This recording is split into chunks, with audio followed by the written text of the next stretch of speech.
C'est moi, ce soir, it's you and me, c'est quoi? Je suis, maybe, the only one I need.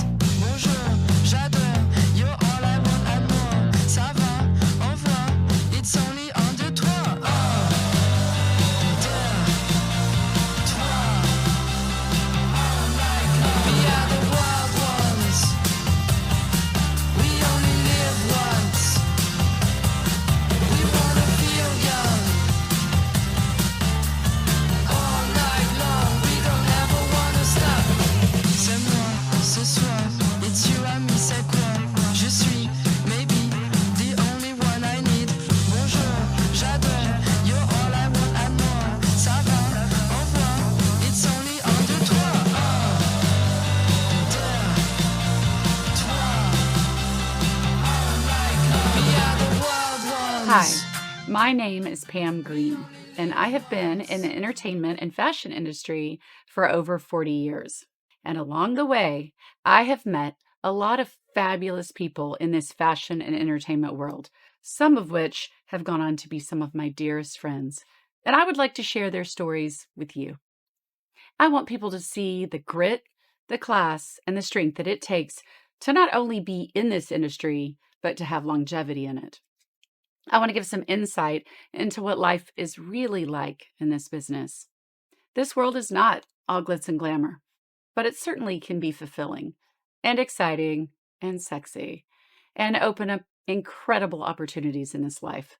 But there's a lot more than what you see behind those pretty faces. I want to share a bit about their lives after the shoot ends, in the dressing rooms, backstage, behind the scenes, at home, and off the runway. We are the wild ones.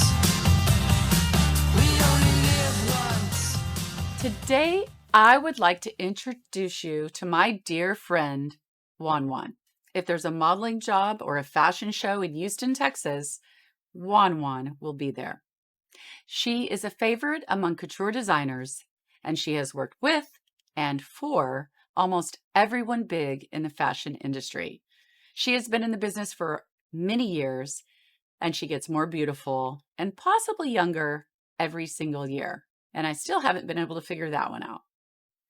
She is the life of the party, an amazing chef, a world traveler, the ultimate hostess, has the best legs in the business, and is the mom of two precious dogs on top of being a kick-ass fashion model. I would like to introduce you to my amazing friend and supermodel, Yuan Zhang. I am so happy to have you here today, Yuan Zhang, on our Thank you for fifth having me. episode of Off the Runway. Thank you. Thank you for having me here. I've been trying to get Yuan Zhang for 2 months now? 3 months? Yeah. I've been sick.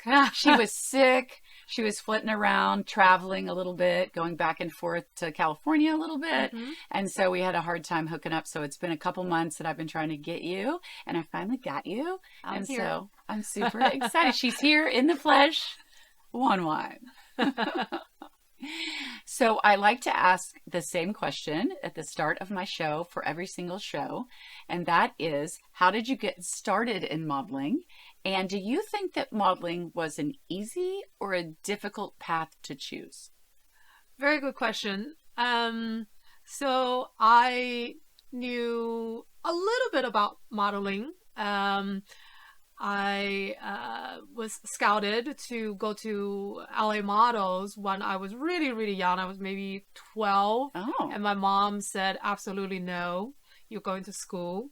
So went to school, came to Houston, and I ran into my model agents like Jeff and Allie, and they were like, have you thought about modeling?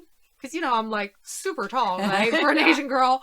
And I was like, well, yeah. But, I was playing sports. And so I was not fat, but muscular. I had thighs, I had muscular shoulder, and I already kind of broad chest, And so they were like, oh, you would be great for St. John. And I had no idea, like college students, never heard of St. John or any of the designers. So I was like, that sounds amazing. Does it pay? They're like, yeah, you'll be great for that and probably only that. And I'm like, if it pays, I'm game. Oh, I'll do it if it pays me. Yeah, so that's how I got started. Oh my goodness. So this is pretty interesting because people, that aren't in the modeling industry don't realize that some designers like girls to be a little more curvy, right? To fill out the clothes, which is a nice and refreshing for a change. But most of the designers like you to be pretty tiny.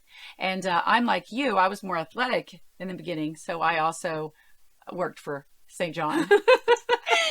So that's really funny. So going back to that, so you were athletic because you were playing volleyball, correct? Correct. So, I used to squat to like 250 pounds. Oh my goodness. And I mean, that doesn't fit your typical model body. I wasn't fat by any means. You were athletic. Yeah, I was just very muscular. And so in order for me to work in modeling and continue to work in modeling, my body had to change. And it's been a journey. Yeah. That's a big transition. I remember that too. I was muscular, and it's actually kind of hard to get those muscles off. It takes time because you can get really thin, but if you've got muscular legs, they actually have to atrophy off a little bit. So I'm sure that transition for you was like, yeah. When am I going to get thinner? But really it's that muscularity, because girls can be super lean, no fat on their body. But if you've got that fit body, you don't fit into a lot of modeling pieces or couture pieces. So you were at a restaurant or something when you ran into I was at the mall. Oh gosh, yeah. The mall, the good old mall. I feel like that's where they always are looking for certain good fresh meat for the modeling industry. That's so good. So I was going to ask you that too. So you're with Neil Hamill Models, and it sounds like they discovered you in the mall. Right. When you moved to Houston, and you just have been working with them ever since. Correct. So they're my mother agency. Yeah. So for people who are not in the industry, your mother agency is the one who found you, and they groom you to be more model-esque. And then if you ever have the desire to travel to other markets, your mother agency is responsible for sending you or helping you go to other markets and work. To facilitate the whole entire process, right? Yeah, that's what's good about if you have a good mother agency and you want to do that, they're really fantastic at getting you to travel or allowing you to travel to other and agencies. also just to groom you. Right. Because, to be honest, you were playing volleyball. I knew nothing about this industry. I was like this jock. Here I am. That is so funny. So do you think that modeling has been an easy or a difficult path to choose? I mean, if you think you chose it, they kind of chose you, I guess. Let's be honest. This is not brain surgery. It's fairly easy job. Okay, Yeah. so I'm not lifting heavy weights. I'm not solving world crisis or anything like that. My job is to look pretty and show clothes, right? I mean, it sounds very easy, and it is by comparison. But end of the day, it's still a professional job. And I think most people don't understand that. They see that, okay, so you just kind of prance around in some nice clothes and that's it. But what they don't understand, you still have to be a professional, just like any other job. And I do think that a lot of times girls start modeling and they kind of fall off the wayside. And there'll be certain girls, which is part of this podcast that I want people to understand, people that have longevity in the business that last. And you go, why do those girls last? Well, I know why they last. They usually are more intelligent. They know that it takes professionalism and you have to be organized on time. And there's a lot more to it than that. You have to be on. Even if you're in a bad mood, you have to pretend to be in a good mood. But all those things are constantly being thought of while you're doing the job, so it's a profession like anything else that takes hard work and thought. And I find that the intelligent girls seem to last longer in this business because of that. You're 100% right. A lot of people don't see the professional side of modeling. And it takes a lot of preparation before I am ready, I'm on. And also clients don't really care that you had a bad day. No. That your dog just got run over. Oh my God, hopefully never. But Yeah. you know, like you not feeling well, you have a headache. They don't care. No. They Your don't want to hear about boyfriend it. broke up with you last night. You've been crying until 3 a.m. They're like, do your job. I'm Yeah. paying you. Yeah. And you're right. That is, I didn't really think about that. But if you're sad or you stayed up all night crying or if you really had a hardship in your life, you still have to get up and pretend like you're happy, look pretty, put ice on your face, whatever you have to do to get the puffiness away, and go into that job with a smile on your face and a good attitude, because if you don't, you won't get hired consistently. Correct. So a lot of the girls that come in, really beautiful girls, and they'll have a little bit of an attitude, and you've seen this happen. And all of a sudden you just don't kind of see them around anymore, even though they were gorgeous, right? And they look fantastic in the clothes, but you can't really have much of an attitude in this business. You have to be on. Exactly. And it's hard sometimes to be on.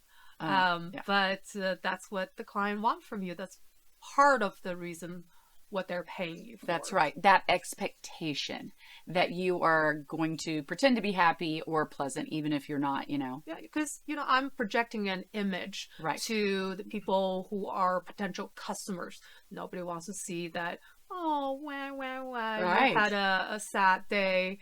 And also, you know, models, we're salespeople. Right. We're selling ourselves image-wise, and we're also selling the clothes. So you have to be on. Who wants to go to a salesperson all angry and sad? You're not going to sell anything at the end of the day. 100%. And if you are, just like you said, you're projecting an image. And so it's interesting to me, and I see this a lot in you see people buying clothes. If you are pleasant and you know how to talk to the customer, you know how to present these clothes, that image that you're presenting, that happy model that looks beautiful in the clothes, you are selling that piece. Because they are buying it for the reason they like it. They like it on you, but it is part of the process of selling. And if you have a good model that can project that image, you can sell those clothes all day long.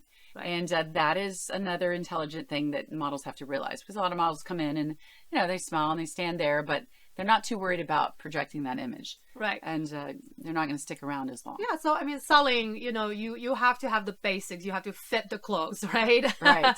So that's number one. And number two, you have to project this image so that me as a buyer, like, oh, wow, I want to look like that. This is what I'm going to look like. Exactly. Or she's just so pleasant and happy. You're exuding something. And I think, you know, like you said, it's that moment, how people are feeling at the moment when they're looking at the clothes. So I'm, you know me, I'm super talkative and cheery. So I think half of the reason I stayed in the business was I'm just not really nice, and I make the experience kind of nice for the client. Because a lot of times, you know, you look at yourself in the mirror and you're like, do I really look like a model? You know, I see that beautiful girls come and go, but if you have all those other things that are required, you can last in this business even if you're not the prettiest girl. I'm not saying you are the prettiest girl. I'm saying I'm not the prettiest girl. Oh, Pam, you are gorgeous. Well, but you know what I'm saying. Like, there is longevity. There's things to be said for being able to sell the clothes and have a good personality and get along with all the clients. You know, it's part of it. Like you. Yes. So I'm selling people on my personality, and you're selling people on your beauty and personality. On my personality also. But I want to go back to the volleyball just a little bit, because and the history of how you were raised and where you were raised, because you were born where, and I want to hear, like, where were you raised, and what is the story of your life a little bit. Okay, so before modeling. I was born in China. And I came over here when I was, I think, almost 12. And, you know, just a skinny, awkward-looking little kid. Oh, you came here when you were 12. See, I didn't realize that you came here that young. Because I knew you were going to school around in different places. And so I didn't realize you came here at 12. Okay. And you lived in Houston? No, where did you? I lived in the Midwest. Okay, the Midwest. Yeah. My mom was getting her PhD there. Aha. Okay. And you were discovered by LA Models at some point in there? Yeah, they had, you know, like, they had scouts that goes all around, and I have no idea how this scout found me. Probably just by walking around. I don't remember. At the mall. The mall seems to be a big place back in the day. Maybe. And they hand me a card, and of course I was super excited. I was like, "Oh, we," and then my mom go, "Yeah, no." End of the story. She shot that down. Yep. And I'm really glad she did that. Yeah. Could I, like, if let's say we go back in time, could I have gone to LA Models? Could I had a more fabulous career? Possibly. Right. Because girls are getting starting in this business younger and younger, right? Yeah. So I probably would have stayed in LA for a little bit, maybe worked in New York, maybe did the whole Europe circuit. Yeah. But then I wouldn't really have an education. Right. And so after, we'll get a little bit older, like I don't have that education to rely on. Right. Well, no, your mom was smart. She did the right thing. She didn't want her young 12, 13, 14-year-old to start modeling and being sent off to, Paris or Europe or wherever you could get in trouble. Mm-hmm. And she wanted to get an education. Your mom is smart. And her mom looks just like her, but a little bit shorter, not as tall. She didn't get as tall as you. Same fabulous legs. You got those legs from your mom. Her mom has amazing legs. So. Yeah, I mean, mom, she's a little bit shorter. Yeah. She's 5. She used to be 5'9". I think she shrunk just a little bit. Yeah, that happens. Yeah. So she's probably a good 5'7.5", 5'8" right now. She looks better than me. She's thinner than me. Oh, her body's amazing. And super toned. Yeah. Oh my God, give her a job. I agree. And you got great genetics from her, because the first time I met her, I was like, oh, okay. Well, now I understand how you look fabulous. Your legs are fabulous because your mom had the exact same little butt and legs. I was like, there it is. Genetics. Yeah. I'm sure people are always like, oh, how do you get that body? Do you starve yourself? Do you work out all the time? Like, don't people ask you that? Yes, and I tell them I do the 2-finger die. No, I'm just kidding. Yeah, okay, we're only joking. Please do not do that. Yeah. No, our bodies are all built differently. Yeah. Like, for example, I just naturally have a broader shoulders and I have a broader rib cage. So I could be bone thin, but I would never just be that really wavy looking model, because their upper body is just really, really skinny, right? But by contrast, I look great in like jackets and things like that because I have a broader shoulder. I can actually carry it. Yeah. So, it just kind of depends on which designer you're working for and where you are and what is the trend right now. And every single model has a different body. It's interesting when you're in this business for a long time too.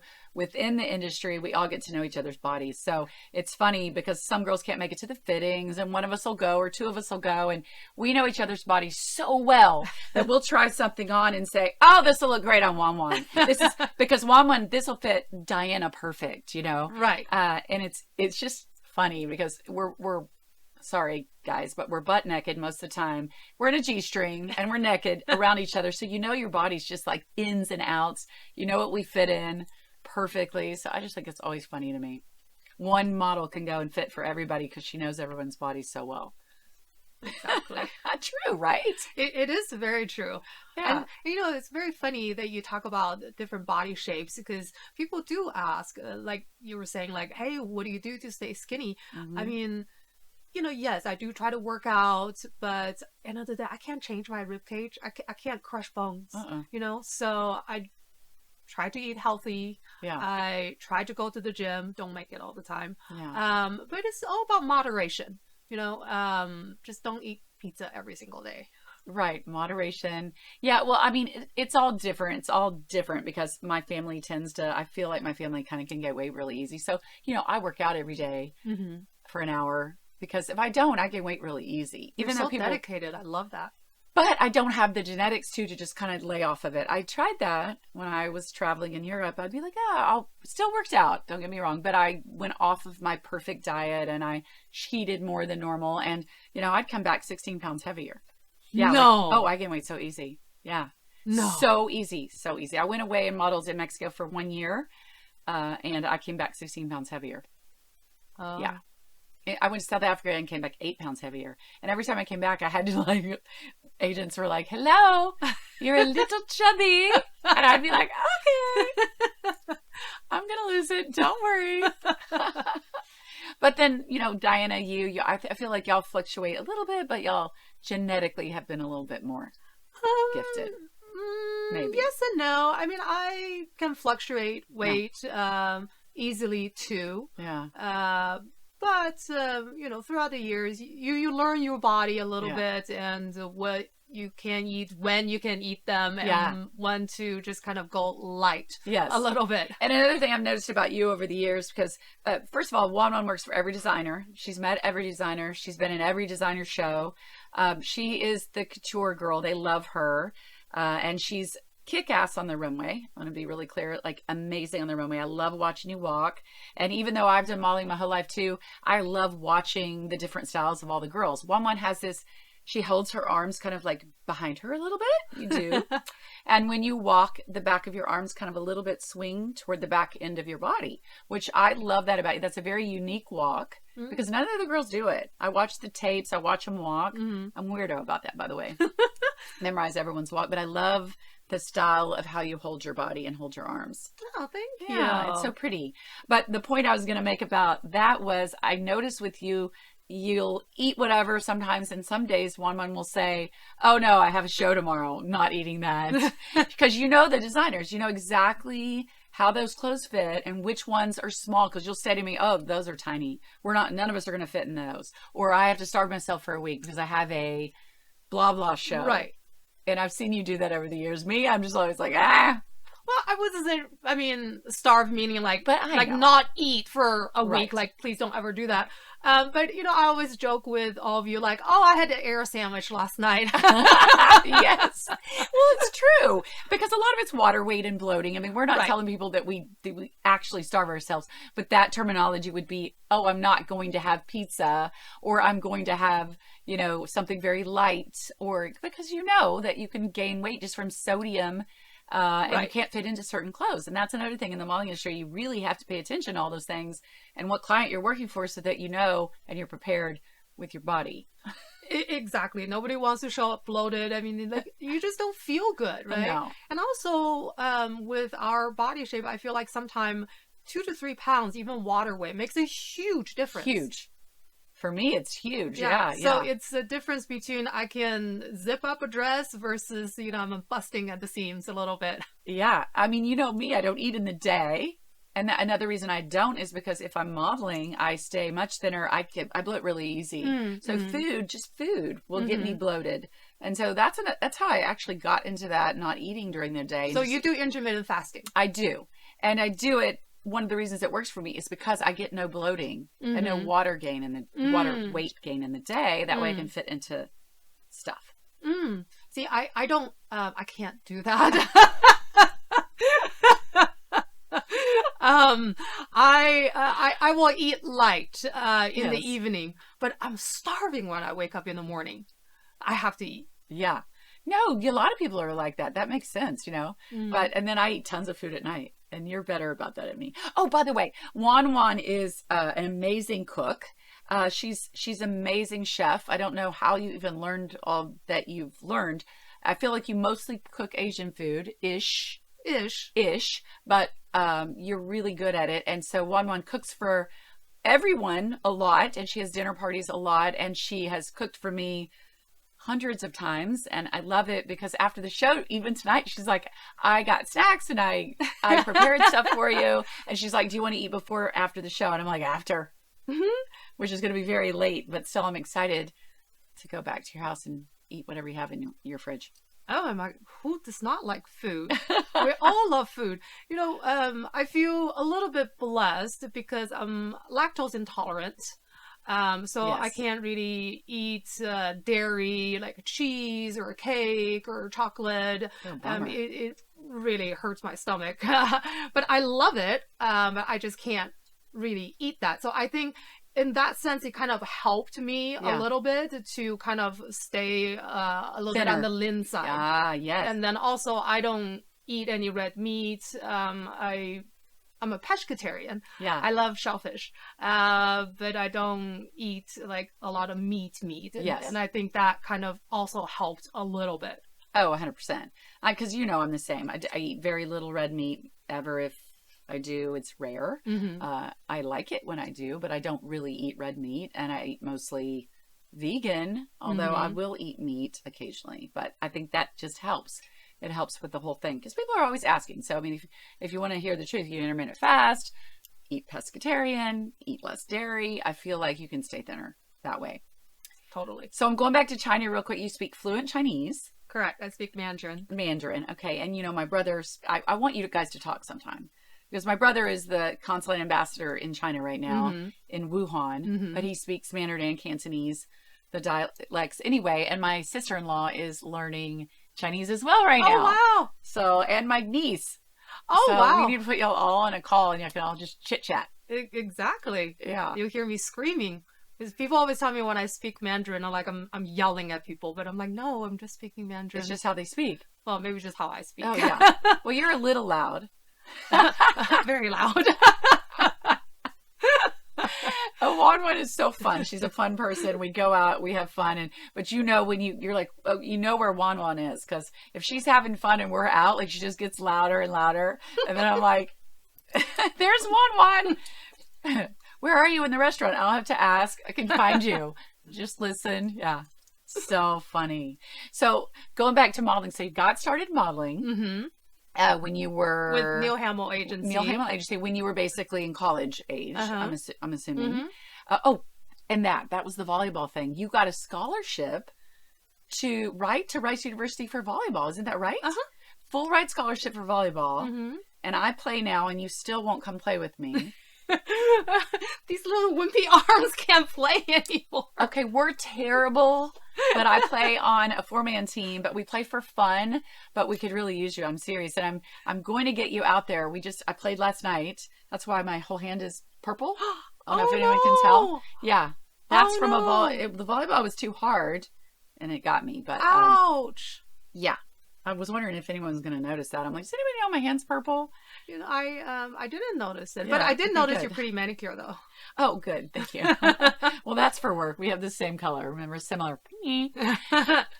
But you got a full ride scholarship, and that's incredible. That means you were an amazing volleyball player, not just a subpar volleyball player, but an amazing volleyball player to get a scholarship in volleyball. So did that start when you were younger, like 12, 13, when you were in the Midwest? You know, my mom played volleyball, Right. Professionally in China. I didn't know that. Yeah. And my dad played soccer professionally in China. And that's how they met. Stop. I did not know the story. So, I tried to play volleyball in China. When I was really, really young, my mom's best friend was my coach. And they have this kind of like a little league-ish for girl volleyball. And so I played a little bit, and then my mom coached me. I played high school volleyball team, I played club teams, and then I played at Rice. Wow. I mean, that's impressive. I had no idea your mom played. So now I'm super excited to talk to your mom. You should recruit my mom, we actually. should get your mom. That would be hysterical. So I play on a team with all these Latinos. And me. So they speak Spanish the whole time. So instead of mine, they yell, Mia. It's like Spanish for mine. I'm like, okay, Mia. That's awesome. But she would have a good time and they would get a kick out of her. But we should bring both of you guys out. Oh, you're fun. too kind. So wait, your dad played professional soccer Yeah. and your mom played professional volleyball. Oh, I cannot wait. No, it was amazing. My dad was such, well, no, not was. He still is. Yeah. But when he was younger, he was such a stud. He, with his team, they traveled to Africa, played all these African teams. He always dressed in like a suit and tie, had like 6-pack washboard stomach. He had these really amazing wavy hair. I discovered a picture of him, a black and white, of course. Yeah. When he was younger, I was like, oh my God, Dad. Is he hot? Super. I want to see that picture. I don't think I've ever seen. Wait, I think an older picture of your dad. Maybe I saw one time, but I've never seen a young picture of your dad. Okay, I have to see this. Yeah, no, he looks so good. So he was probably maybe early 20s, right? So imagine like really full head of wavy hair. And back then China didn't really have like the technology to do like this Right. wavy, you know, you have this ugly perms that are like these Yeah. tight curls, but the super wavy hair is just not very common. No. So he had that. He's like 6 foot tall.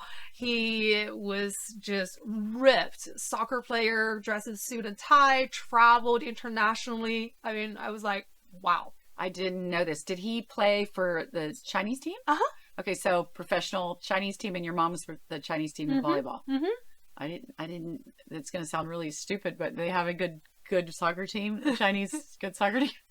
I mean, Is that a dumb question? No, it's not. I guess. I always think Brazil, Venezuela. You know, I'm going through the, you know, Right. the Chinese team. Yeah, Is he good? I mean, I guess they're okay. Probably Yeah. not, you know, like Brazil level. I mean, I was kind of being funny when I was asking that a little bit, because of course every country has amazing athletes. I'm being a little bit funny, but yeah, no, I just, in my mind a while ago, I was like, the Chinese soccer team. I want to see that. Yeah. But that's something I did not know. That's very cool. That's why you were Miss Athlete and had the training that you had and went on to get a scholarship to Yeah, write. I which think is a that's big where I deal. got, the height from. Right. Which is also, there you go. Thank you, Dad and Mom. Your mom's pretty tall for a woman. Thank you, Dad and Moms, for allowing you to model, for being so tall. So you start modeling and you're college age, and I know you were transitioning from athletic looking to thinner, and that's a process. Right. But did you start working right away when you started modeling? And was it like that an easy transition, or did you kind of struggle a little bit in the beginning? I struggled a lot. Yeah. Did a lot of learning by trial and error. So I did a lot of free shows to just get some experience under my belt, right? When I first started. And I remember very clearly one of the shows I did, I think it was maybe for United Color Benetton. Okay. And it was at a little club or something like that. Yeah. I was so nervous. I threw up backstage. Oh, that is such a good story. Yeah. And I did model puking in the back. Yeah. I was just so nervous. Yeah. I couldn't see anybody in the audience because, I was deer in headlights, of course. Was it a club? Like a club? Yeah, like a little club show, it was in the evenings. Looking back, it was probably a lot of fun. Probably could have really enjoyed that night. Yeah, but at the time I was just so nervous. Yeah. Couldn't see anyone, couldn't move. It was probably like a robot or something like that. I wish someone videotaped me and showed it to me. It will be very funny. The good thing about a long time ago, those shows, a lot of them were in the clubs, but it also, people just didn't have cell phones. Thank So Lord. Thank the Lord. Because I have old VHS tapes of me and in the beginning to just watching myself going, oh God, I was terrible. But you didn't have that cell phone. And nowadays the girls will practice and record themselves. And even when I teach, and you teach Runway as well, I tell them, record yourself, watch back, see if you're doing something funny with your, gosh, I wish I'd have known. Although it's also nice that there's no evidence, Yes. At the same time. Yes. But it would have helped. It's right here. It's all up there, yeah. Or actually, I didn't even know I was so bad until I went back. I actually just watched one the other day, an Hervé Leger show that I did in LA, but it's an old VHS tape. I'm like, what is on there? I put it in. I was so bad. I don't know what I was doing with my arms, girl. They were having a party of their own, which is a no-no on the runway kind of, so anyway. Right. Yeah. Right. So I have a really funny story. Okay. So after I, had a few shows under my belt, and I was like, yeah, got paid for a couple jobs. I was like, okay, I'm feeling good. Yeah, I can do this. I'm pretty good. I went to one of my first big casting.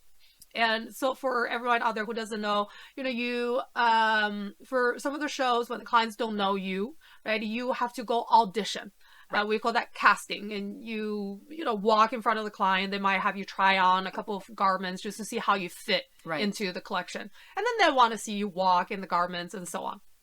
So it was for Oscar de la Renta. right? I was so excited. It was for Saks Fifth Avenue, and the casting director was Uncle Jack. Jack Alexander, but we call him Uncle Jack. Nicest guy. And then also Jean Roberti. Yeah. Love Jean. And I walk in thinking, I got this. Walked, and then called my agency after. It's like, so? They're like, yeah, you didn't get it. I was like, wait, what? What do you mean? So the feedback from the client was that I was really nervous, that my upper lip was twitching the entire time. Seriously? Yes, and I didn't believe them, of course. I was like, this cannot be. Come on. I have paid shows. I paid experience. So I made BJ. She's was the owner of Neil Hamill Agency. I made her videotape me just so that I can prove them wrong. And when I looked at the videotape, I'm like, my lip did twitch. And it was so awkward looking. I was walking around literally, it's just like this weird, twitching thing the whole time. Twitching lip model. Yeah. But you see, these are just some of the little quirks that I didn't even realize I was doing that. Yeah. Yes, I know I was nervous, but I was just also inexperienced. Right. It takes experience for you to really perfect your walk, your face, the way you carry yourself. It takes experience. I can go do a show and see the younger models and pass them on the runway and see things they're doing.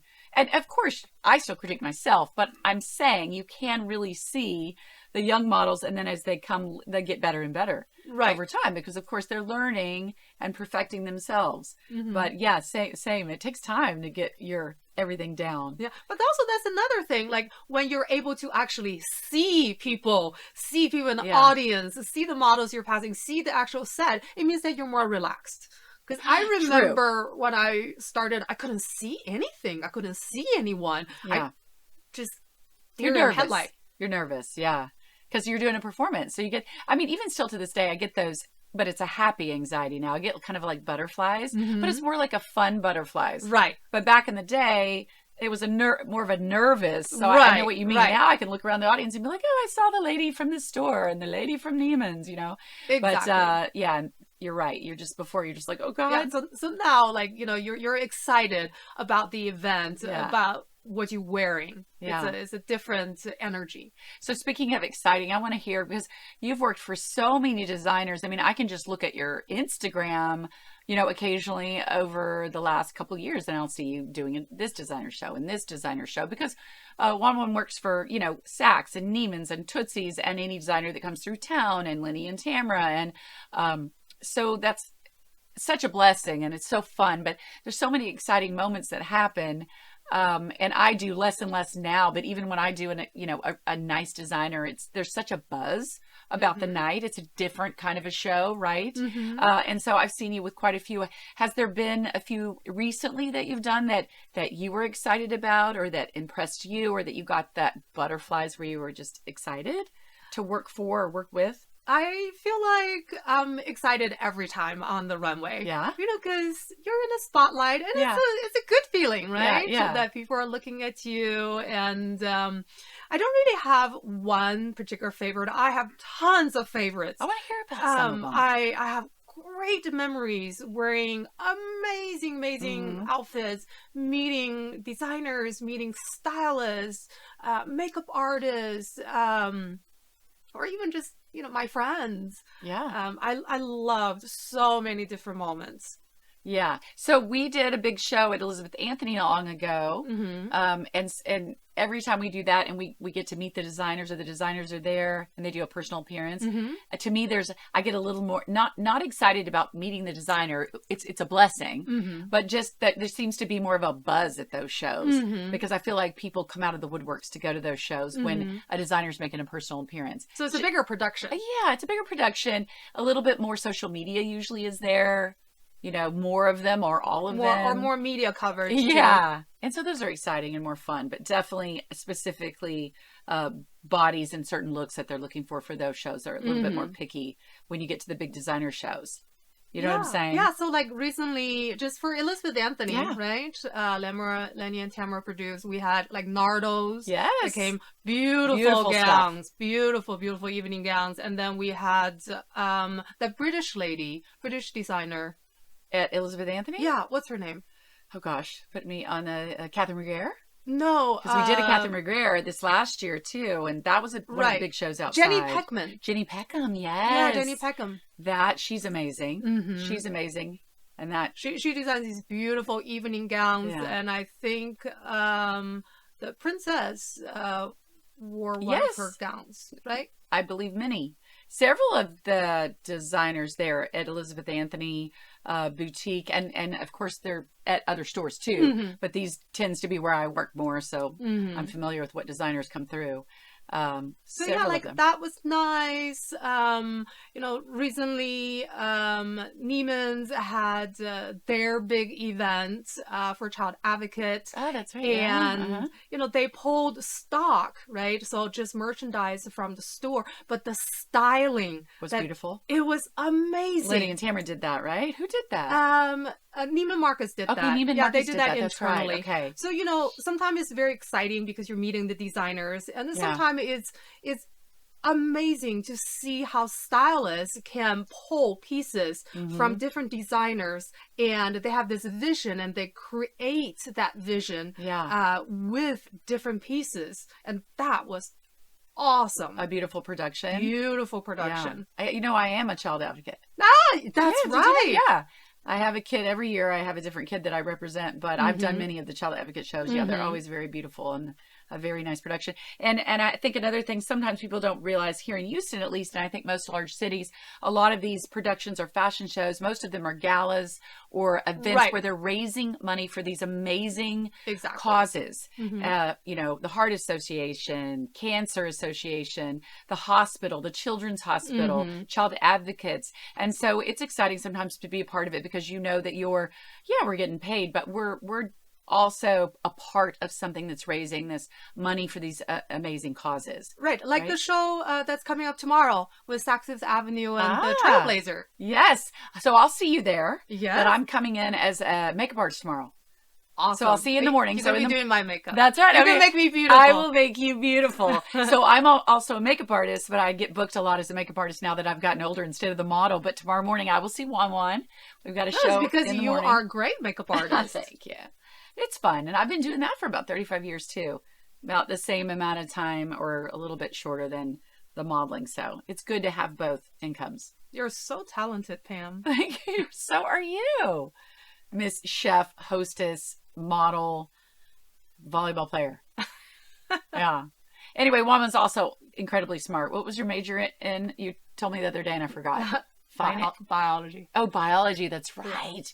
She had a major in biology, which was my favorite subject when I was in school, by the way. Biology. Yeah, biology and Asian study. Biology and Asian study. Yeah. The Asian study, history or language? That department, does have a language department, but that degree had a little bit of language, had a little bit of religion, a little bit of culture. It's just a mixture. See, that's another thing. Like a lot of the people think that, modeling is easy, but we work as independent contractors, so we have to pay our own taxes.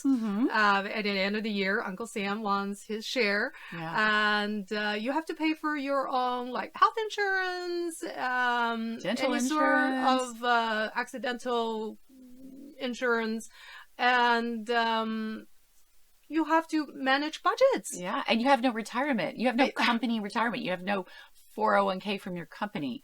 Because a lot of people retire and they've got that because they put all that time in. And they have Social Security and all those things are taken care of them. Well, we don't have that. Right. And so, when you have some of these younger girls, maybe started 15, 16 and then transitioned to 20 something, all of a sudden they're like, wait, but I don't have any money left at the end of the year. I can't pay taxes. Wait, or what is taxes? Yeah. So, it is an easy, fun job, but also it's a job. It's a professional job. You have to be a professional at the end of the day. Exactly. And that's why there's a handful of people that have longevity and there's a million people that have modeled. Because most people I talk to, I would say most semi-attractive people will say, I used to model. I used to model. I used to model. And usually it's between the age of 18 to 22. At some point they did some modeling. And that's great.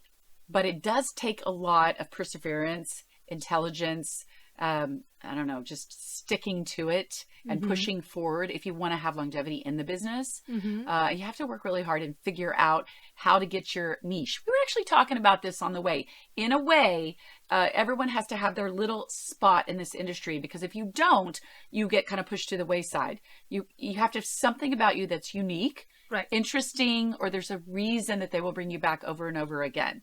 You know, some sort of something individual about you. And that's also a thought process that you go through. And also as a personality. Yes, true. Big time. Like, you are very unique. Thank you, honey. So are you. Yeah, and Yuan works for everyone in this city. And have you traveled a little bit modeling, or did you just choose to stay here? You make a lot of money here. I know you've done tons of print. You do all the runway in town. Runway does all the fashion shows. But did you ever want to go, or did you just say, why? I'm making money here, with a great life. You know, I did try a little bit. I tried in New York 2, maybe 3 times working over there. You know, it's a beautiful city, but I just didn't like it. You didn't like living there. Correct. Yeah. So I remember going to the model apartment and walking in. It's probably a 10 by 15 room with several bunk beds. And I didn't have closet space or anything like that. There were a whole bunch of girls living in there. I had to have my suitcase underneath your bed. My bed. That's your dresser. Suitcase under the bed as a model is your dresser. Oh yeah, that's my closet, my dresser, my nightstand, my everything. And it has to be locked because you have girls coming in and out from different countries all the time. So if I leave it unlocked, something just go missing. Yeah. And on top of it, it's not free. Oh, I have to pay for that. You're paying for it. You're paying for your little crappy bed that you slip your suitcase under. Yeah. I laugh about this because people go, oh, you did modeling in other places. And so you did live and model in New York. But it's not glamorous. And model apartment are not glamorous. There's nothing glamorous about it. You just don't have a lot of space, but you're cohabitating with a bunch of people. And typically, or usually, there's one bathroom. And you're all sharing it. And then that's also a whole other thing. You have to get cute to go to all these things. And you got a million girls trying to use one mirror or one bathroom. Oh, yeah. And so in the morning is chaos. Yeah. And the girls can be really mean sometimes. They could just lock that bathroom door. And you have a list of 10, 15 castings that you have to go to. And you're like pounding on the door and you just can't get in. Yeah, they don't care. Yeah. It's very competitive. So as part of that I didn't like, and everything was just really small. Like I finally got an apartment with like a good friend of mine, or I guess I was subleasing from her.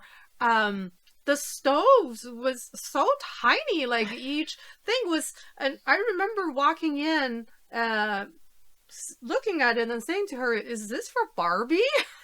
Like, how are we going to cook on that? Because, you know, we live in Texas, so there's more space, and I'm so used to that. Yeah. But over there in New York, it was just, everything is tiny, but according to her, that's, you know, huge space.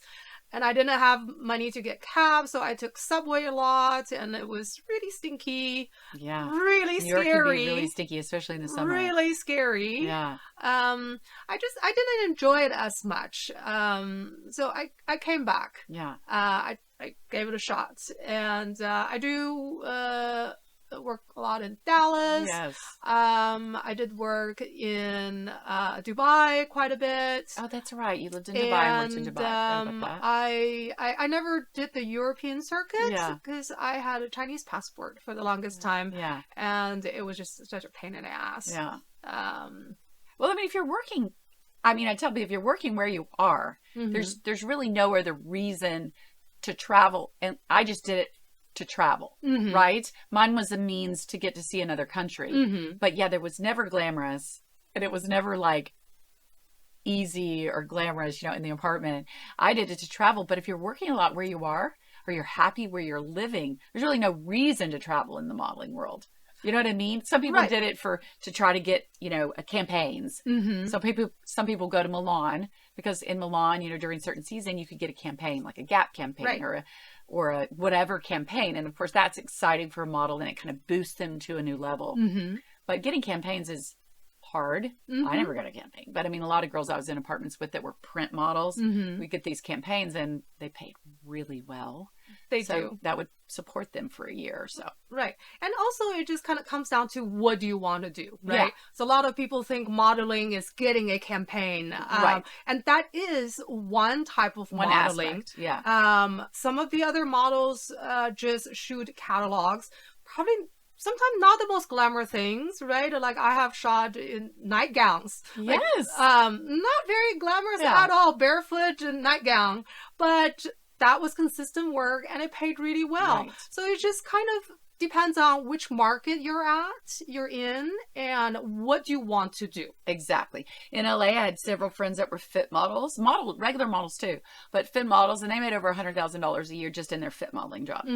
Okay, there's nothing less glamorous than being a fit model. Tell everyone what that means to be a fit model. So a fit model is where you stand whatever all day, a 4-hour shift, a 6-hour shift, or an 8-hour shift. I did several of those, and you're standing all day getting fit into the clothes to see if the size 4 is correctly made so that they can size the 6 and the 2 or the whatever according from that size. So they're pinning your arms up. Is the armhole big enough? They're on there for a while. They're marking, they're pinning, and you're standing there all day and sometimes changing a million times and just getting pinned, arms out of the way, so they can make the clothes to fit properly on whatever size you are. It's not fun, but it pays well because it is exhausting too. The standing, the holding the arms up hours on end. But my girlfriend was a fit model for Bob Mackie. Oh, wow. For years. Made good money. Love Bob Mackie. Love Bob Mackie. I did a Bob Mackie show because of them. You know, he was in Dallas recently. He was? Yes, Jen Strimper brought him back to do a legacy show, and he showcased some of his gowns because Jen was a huge model. Of course, she was. Of course, she was like his muse. Yeah, and she probably worked with my girlfriends because they're all older like me, and they did all his shows too. Yeah, I was so bummed that I couldn't do it. Yeah. But yeah, love Bob Mackie. So sorry. No, that's what's exciting, all that stuff. But I did the Bob Mackie show. Mine was not a good story. So my girlfriend gets me to get into the show. It was all these great models, and I'm like, I'm here. I'll do a Bob Mackie show. And then I did the fitting, and then I got to my rack, and I pulling stuff out of my rack, and I'm like, oh, what is that? That's not on my rack. Before I didn't fit into it. It was a black leather G-string. Wait, that's it? That was it. And there was some little see-through top or something. Or... Oh my God, that reminds me of that episode of Sex and the City. It does? Was that what happened? In Sex, is there an episode like that? Yes, yes. So, okay, I've been watching Sex and the City a lot lately. Late night. And it's interesting. So there was this one episode, Carrie Bradshaw, she is one of the girls or the leading. Right. She was picked by Dolce Gabbana to be in a show in New York City. And exactly, she fit this fabulous dress. But then on the day of the show, they said, no, honey, a little change. So she went to her rack and pulled out a thong. Are you serious? Yes. They stole my story. Yes, I know. Yeah, maybe they heard me tell it over the years. It was horrifying. Well, I went to the little assistant guy, and Bob Mackie was back there, and I said, I'm not going to wear this because I don't do G-strings. I just was like not a G-string girl. Wait, there was no top. It was like something was there, but I can't remember what it was. The G-string was the horrifying part, okay? I don't do butt out G-string in a show. So I was like, I can't wear that. I didn't fit in that. But you had great butt. And regardless, I also am a little shy. And so I said, no. And so they got really upset with me. And the assistant guy came over, and my friend's like, oh God, I got her into the Bob Mackie show, And he came over and he's like upset with me. And I can remember him saying, are you a model or not? Like, in other words, you're a model. I was like, well, this wasn't on my fitting, and this wasn't mine. I don't know where this came from. And I really do G-strings. And he's like, are you a model or not? And I just remember like my heart sank. I think I even cried a little backstage at that show. And I was like, I asked the adjuster, I go, can you give me like sunglasses or something? I wore the G-string, but I put on the biggest sunglasses that were not part of my thing, and like a hat. And so you didn't know it was me. You did not know it was me. And I did that show horrified horrified, but I cried. And it was just one of those moments where it wasn't fun, but I felt pressure. And if it was today, I would have just said, oh yeah, I don't do G-strings. You know what I mean? Mm-hmm. But I was younger and it was exciting to be there. And that guy was just so mean. Not Bob Mackie. Oh. The assistant guy. Oh. Are you a model or not? And I'm like, oh, I am, but I don't want to wear this. Anyway, that was my Bob Mackie story. Oh. And my poor girlfriends were like, oh, we got her hired. And it was this whole drama backstage, but that's okay. Oh, that Life is happens, so traumatic. right? It was traumatic. But anyway, Oh. but I love him and I love his dresses. And he did awesome, beautiful things. And all the stars wore his stuff for years and years. Yeah. I mean, he was like that guy where you're like, ooh, Bob Mackie gown. You know, somebody wore it to, you know, the Emmys or the Grant or whatever, you know, amazing. So tell me, is there any fashion show or any moment where you were just like, this is amazing? You know, I've seen you in pictures with every designer. Okay. Can you think of any from your past even? You were like, this is an amazing experience. I mean, All of them? all of them. Yeah. Okay. What about a negative experience? What about, is there anything that happened on the runway that was horrifying to you, even if no one knew? Horrifying, a boob came out, shoe fell off. Come on, give it to me. Okay, that would be my most horrifying experience if like a shoe starts flinging off. It never happened? Or no, I mean a couple times like kind of the shoe half came off. I kind of have to wedge my foot back in a little bit, but thankfully no shoe ever fling off the runway, or I never fell off the runway. Oh, but I do have a funny story. Okay, tell me. So I think I was in Dallas doing a show for Neiman Marcus, and it was in the store for a personal appearance. Yeah. And they set up the runway, but then there was a very specific way of entering and exiting, right? And then the path that you have to walk is either I didn't pay enough attention or I was nervous, couldn't remember. So walked the runway, and on the way back I kind of got lost, and then I just kept going and going, and then I could hear the show producer and the other people go, "Where are you going?" Where were you going? I have no idea. You're like, I'm just leaving. I was just walking, like looking lost. That was funny.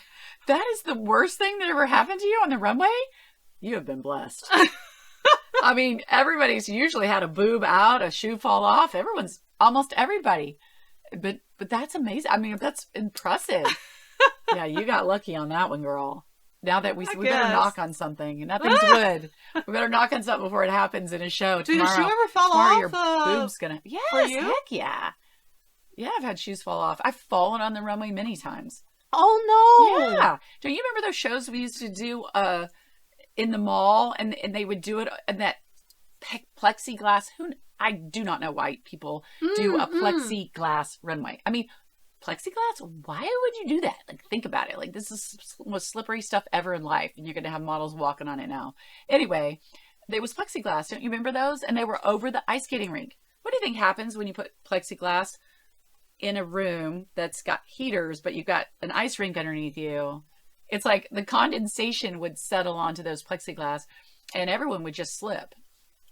Yeah, of course I fell on that one. Oh no! Yeah, but you never had like a slippery runway or a plexiglass runway that you slippery runway all the time. Yeah. So I have to say the plexiglass looks great, right? It's beautiful. It's beautiful. It's shiny. But it is a little hard to walk on. Yeah. And there were a couple times that I had the deer in headlight kind of look, just in my head, like, don't fall, don't fall. Don't fall. That's but right. You know what's even worse is when the floor is slippery and then you have a gown. Right. Maybe it's a little too long. Right. Lengthwise, and also has a train. Yeah. So you don't want to step on that. And on top of it, that your shoe doesn't fit or is way too high. People don't realize, or your dress is a little bit slipping off, so you have to like maybe have your hands on your hips. The ground's slippery. All these things are going through your head, and people think, oh, it's just so easy. You guys looked great, and you're like, you have no idea. I always tell people, you have no idea some of the times the things we're dealing with on the inside, like or you'll see the girl in front of you slip or something before you on the monitor, and you're like, uh-oh, or she'll run off stage and say, ground slippery, or there's a bump on that second table, there's a bump in the runway, be careful. And then you're like, things you're thinking about while you're walking. It's right. But then, your face has to be on. You can't show anything. Of course. You have to look beautiful. And let's talk about how chaotic backstage is. Oh, gosh. Naked girls' clothes flying off. Buttons get stuck. Get it off. Somebody get it off. Most people don't understand how fast we have to change backstage. Yeah. Like, because sometimes we have multiple changes. Yeah. Some shows are very luxurious. We only have one change. Oh, that'd be but nice. A lot of times we have to change really, really fast. Sometimes 5 and 6 scenes. Yeah. Yeah. And, trying to get all the little buttons, especially for me, a lot of times the tops are a little snug. Whatever. So there are times when there's like 3 people pushing my ribcage in just to get that dress off. Or a zipper breaks. I mean, I've seen people zipper break backstage or get stuck. I mean, there's all kinds of things that happen backstage. It's kind of hysterical. Actually, if we weren't in our G-strings, on the ground, naked, legs up in the air half the time, it would be a really fun to see the backstage moments where it's just pretty girls walking and then backstage like, ah! And we're all like trying to get things on and off in triple layers of clothes. A lot of times you have a blouse and then a vest and then a jacket and a hat and a feather and, and you're changing your shoes jewelry. And pants and jewelry. And you have to really, you're thinking and you're on it and you're like, get my shoes while I get my hat. Can you please get my earrings or zip me up while I put on my shoes? It's a whole thing. Yeah. I remember several times I will be walking and the dresser is following me, still zipping and buttoning. And I'm about to get on the runway. Yeah. I do that all the time. I'm like, follow me. Like, if you want to keep fussing with me, I don't want to be late for my scene. I'll do that a lot. Can you follow me? And they're running behind you while you're running up to just walk out and act like so it's chaos backstage, but as soon as you step on stage, it's like yes. You're just like, everything's calm. Yes. But you have to know, they have to be thinking, oh, we just saw that girl in 4 scenes. Like, people in the audience have to know there's got to be some sort of insane chaos going on backstage. Because we're professionals. That's right. That's right. And then we have boys in the show sometimes and girls. Here in Houston, boys not that often. Tomorrow there will be boys, right? In the rodeo show? I think so. So they'll separate backstage. There'll be like a curtain that separates them from us. And then we all go get dressed in our chaos. And then we come back together to walk on the stage. Right. Yeah. And a long time ago, they didn't usually separate the boys so much. They would be down at the end and we would be down on one end. But for me, years ago, I remember there was no like separation curtain, separate dressing rooms. They would separate us a little, but not really. I remember seeing a lot of, men in their underwear. And I'm sure they saw a lot of us in our underwear. It's a little different now. And especially Lenny and Tamara, they try to be very conscious of that and very respectful. Right. But you didn't see that through the years, especially traveling to Europe and stuff. I mean, you were just naked.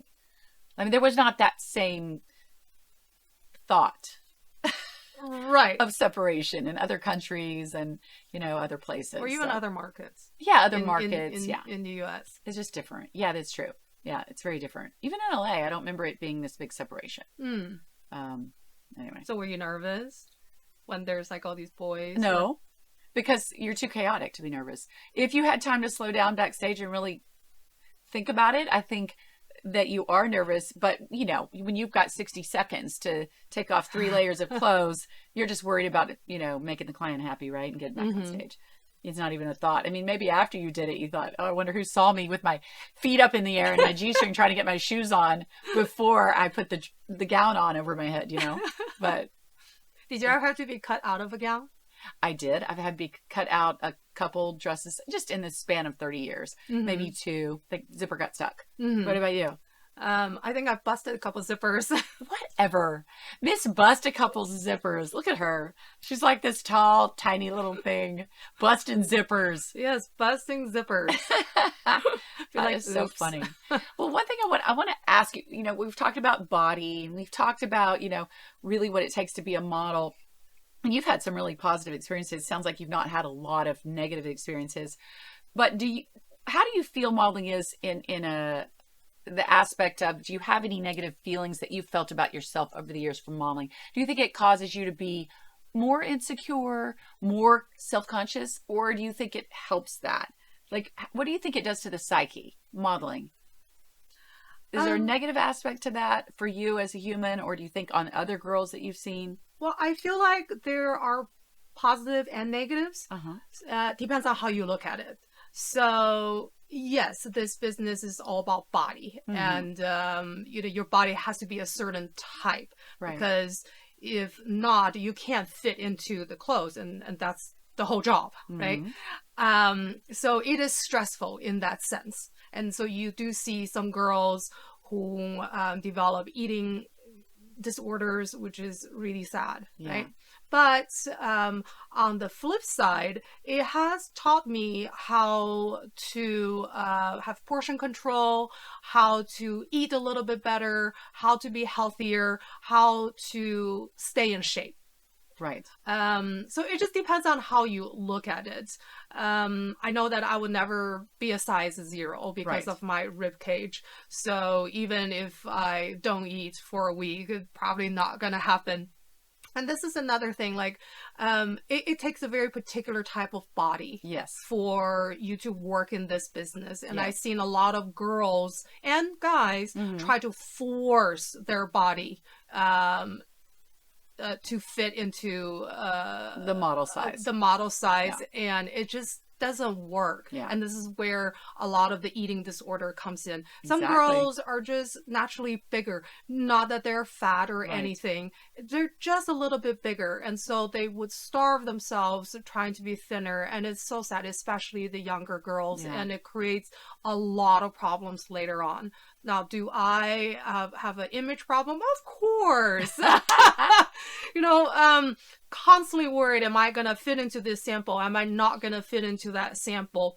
But I think sometimes that is a good thing, because it keeps me more fit. It kind of teaches me, hey, you have to go to the gym. Hey, it's 10:30 at night. You cannot have that slice of pizza. Well, that's a very positive spin on it, for looking at it like it keeps you in shape. But like you were talking about, you can't help but have a lot of insecurities about things when you're constantly having to fit into things, right? You're constantly fitting or not fitting. And that's another thing. It doesn't matter how thin you are. Like you said, you can't cut off bones.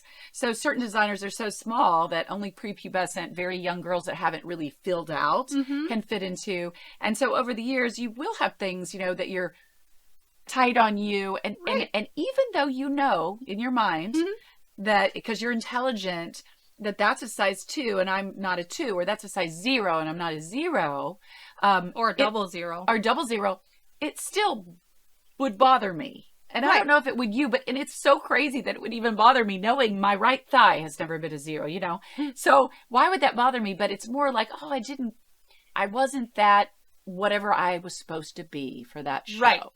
And so I think, in my personal opinion, that models a lot of times are some of the most insecure people I know, but not in a negative insecure way.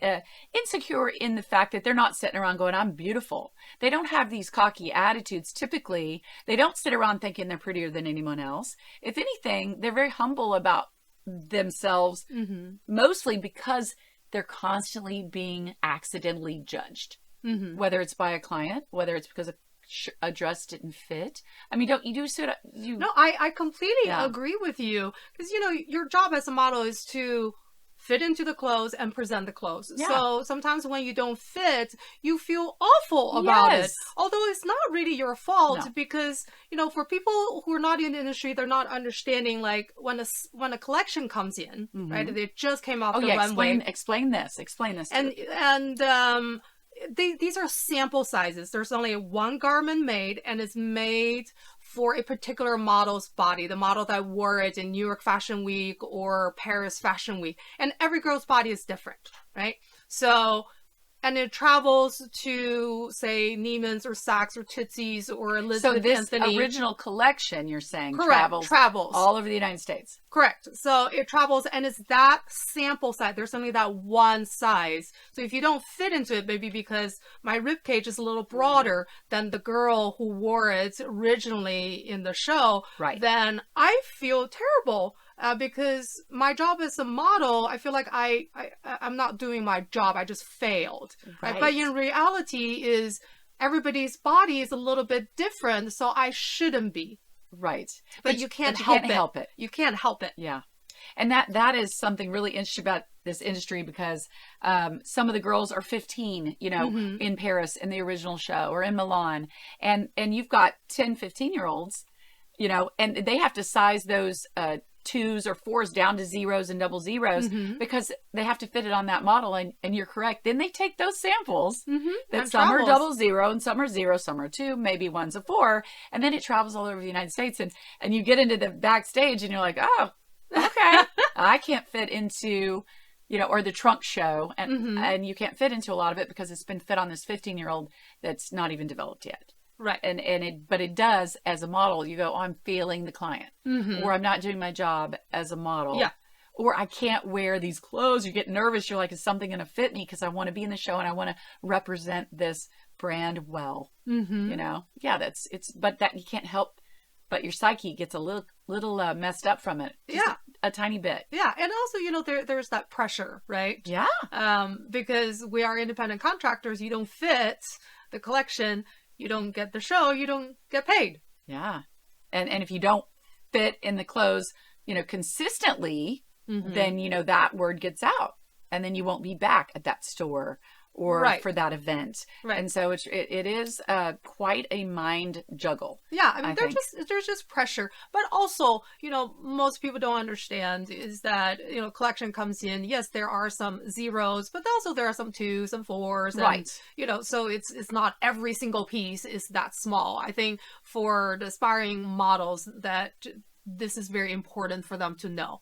That there are different sizes, not a huge range of sizes, but there are a small range of sizes. So, for example, if we're doing a fashion show here in town, that's different. That's not a trunk show, so they aren't trunk show pieces. A lot of times they're just pulled from a store. Right. So you can have girls. We have girls size 6 and size 2, right? And the choreographers will go and pull the clothes at the store. So those shows, fashion shows, typically are fine. Now, if it's a designer show, they've got their pieces from that original show. That changes the whole game. So we know when we hear a Neiman show or a Linny and Tamara show, they're going to pull for your size and you're fine. It's only when you hear it's a designer show. Yeah, it's a sample size coming in. And which designers are teeny tiny, Yeah. Exactly. So that's where the air sandwiches come in.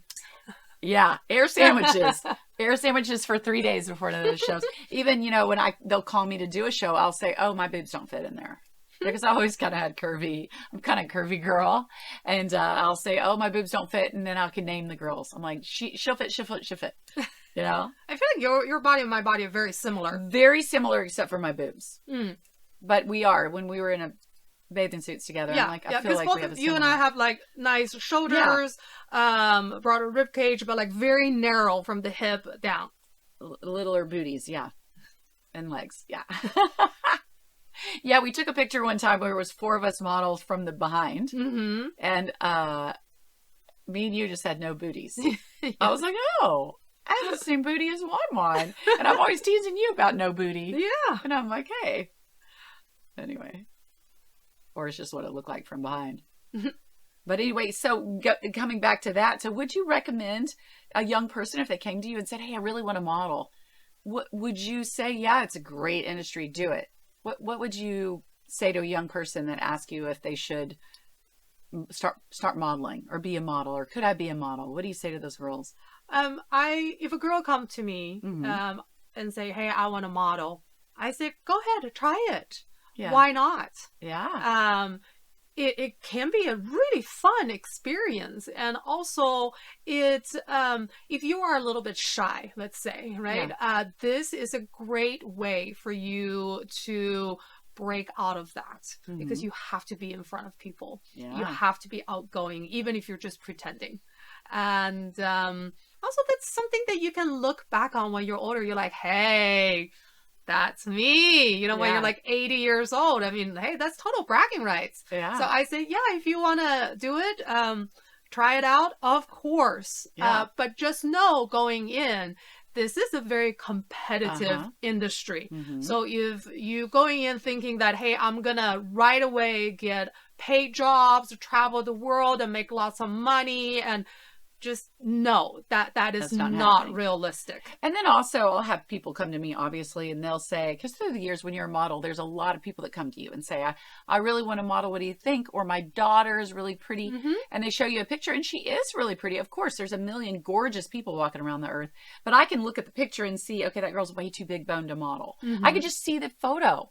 I can see that, and I'll try to be honest now. I'll say, she might be able to do some sports modeling or some print sports stuff, but but most likely the truth is, she won't be able to do very much fashion runway modeling if she's like, say, a little thick. Most likely.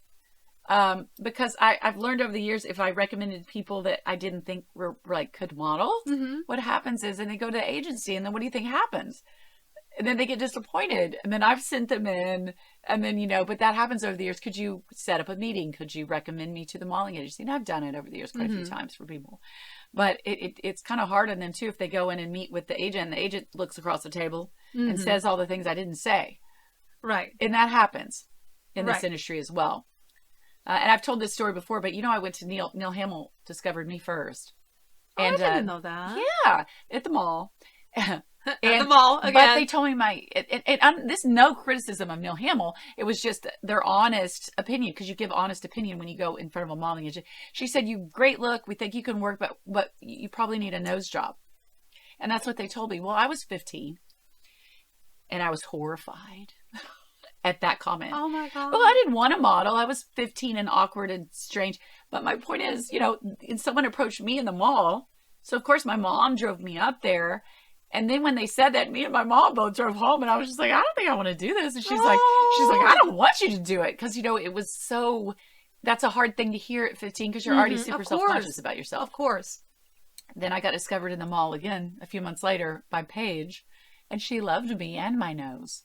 And so I started working right away. So it's funny how different agencies say or they give but she was probably being honest. I did have a large nose. I didn't print well at all, but that's okay, because I went on to do a lot of runway. Right. So, and that doesn't matter, right? But she was correct in her assessment at the time. She saw a lot of potential in you. Yeah, and she was correct, because I was young, and when you're young, your nose is kind of, sorry, but you've got that prepubescent looking sometimes face. My nose was larger than my whole face at 15. I don't think my face had grown into my nose. But my point is, she was correct. But it was disheartening. And then I came back to it. I'm sorry you had that experience. No, I'm saying it's just funny because you hear these opposite stories. Because I think it was Diana that heard something negative from Paige. Not from Paige's mouth. I'm saying when she went over to Paige Parks. But she had a more reception over at Neil. So she went to Neil and started at Neil because of that. So I've heard these stories. It's just interesting. Wow. It's a different human interviewing you, right? So a different people perceiving you in different ways and what they can do with you.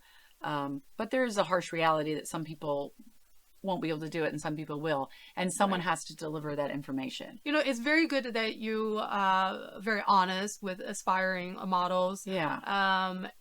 And I tried that too. Yeah. But I always tell them, I said there are different types of modeling. Right. So, yes, I'm 5'11", like a size 2'4", but, and that this body is great for a runway, but it's not maybe good for other types of modeling. True. So I always try to explain that to the girls going in and said, hey, if you're 5'3", you're probably not going to do runway. However, there are other areas, for example, commercial print that you can explore.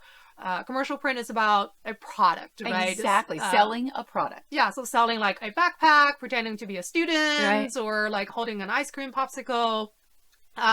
There are other areas. So it just depends on your looks, depends on your body, depends on your age, it depends on which market you're in.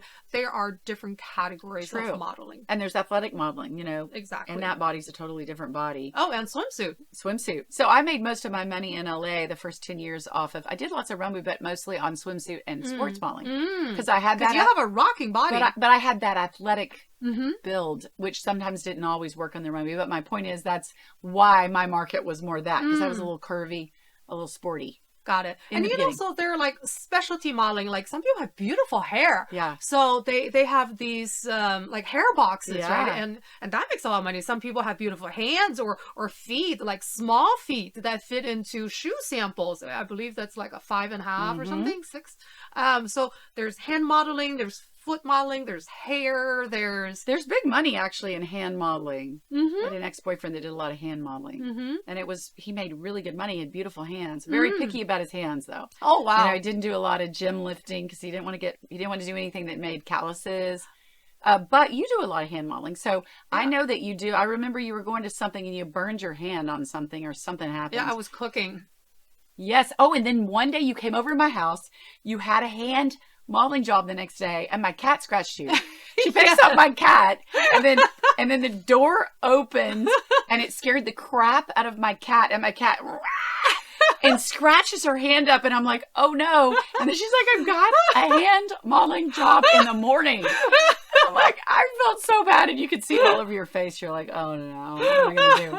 But it healed very well. Okay, well that's good. But obviously, and the next day, and I'm like, just go into the modeling job and do like this.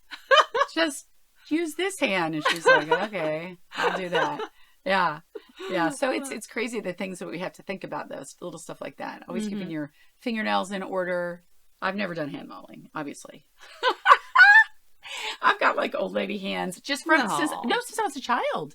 My mom used to literally be like, look, my hands were always like super wrinkled. Isn't that funny?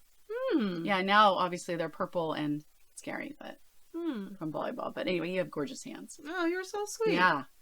So how long do you plan on modeling? Like as long, I was talking to, who came on the show, and I was asking if they're going to keep modeling. Oh, Vicky. And she's like, yeah, I don't have any other plans. She's like, I want to keep modeling my whole life. And I was like, that's a great, that's incredible. What a blessing. But also she goes, I don't have any other plans. I just thought it was funny. I love it. Yeah. You could model, I think, for another 20 years at least. I love this. Yeah. Yes, I love working with all you girls. You're my closest friends. I love that. But I also love fashion. Yeah. I love the creativity. I love touching the fabric. Listen to the designers talk about their inspirations.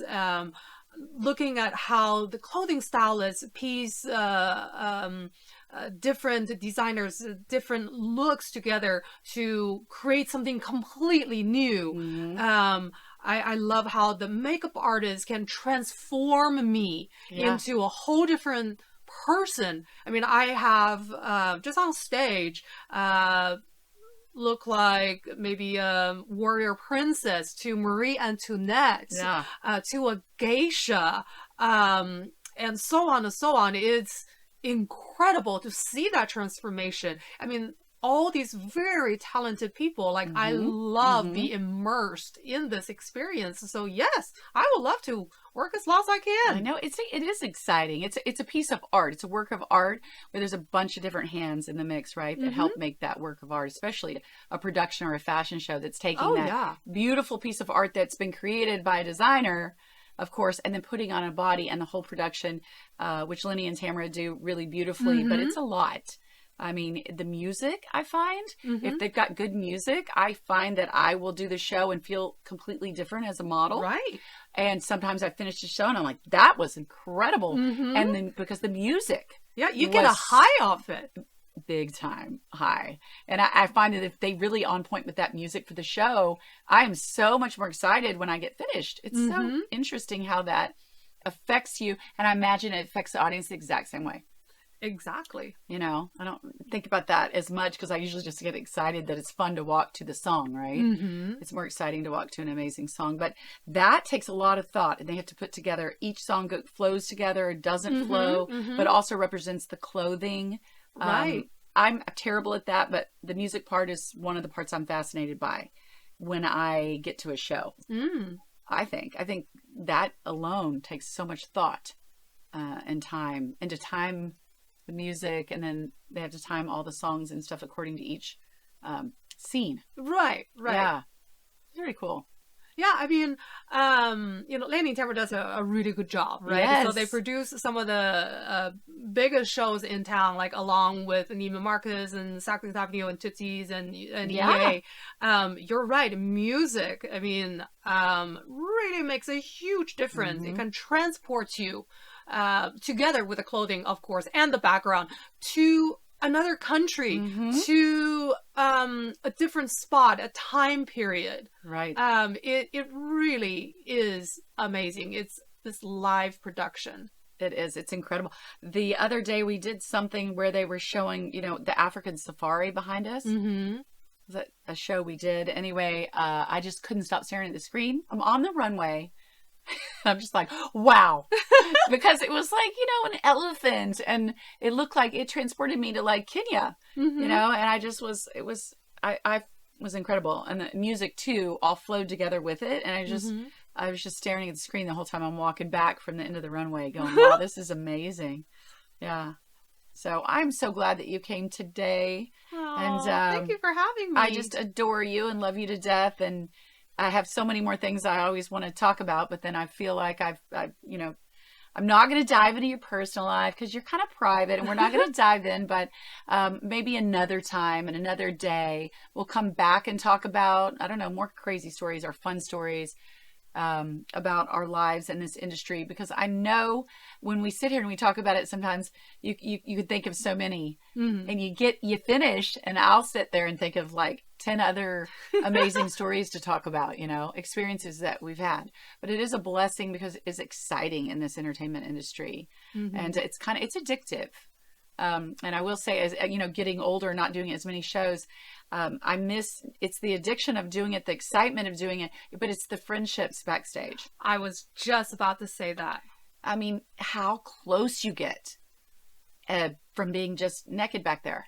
I don't know what it is. It's like anybody that works together, but something about it's a little bit different, because my best friends are all in the modeling industry, and you just really develop this kind of closeness that's hard to explain.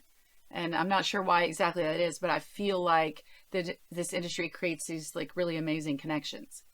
Yeah, I mean, I feel like I made some great friends, not just because we work together, but outside work, we really bond together. Yeah. And some of my very, very best friends have helped me when I needed the most, and I love that. Yeah. So, this is like our little clique.